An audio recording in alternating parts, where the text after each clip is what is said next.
Lo sconto sul pedaggio per aumentare il traffico lungo la pedemontana parte lancia in resta Vanessa Camani, capogruppo in regione del Partito Democratico, che attacca il governatore Zaia senza troppi giri di parole.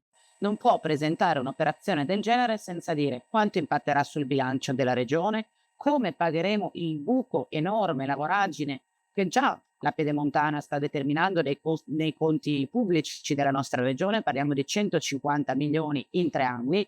Tre, quali e quanti altri servizi ancora dovremo tagliare per pagare i debiti della Pedemontana.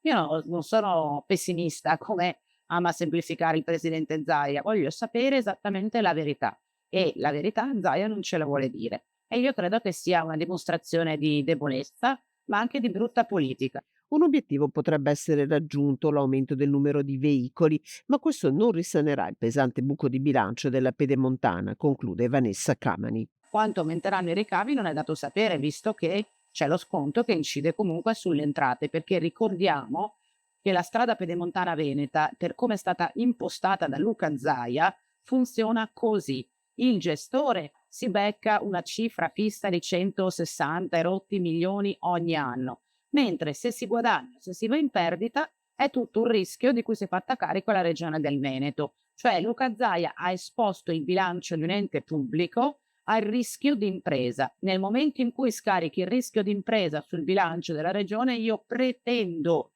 che tu mi sappia dire quanto mi costa. Lo pretendo.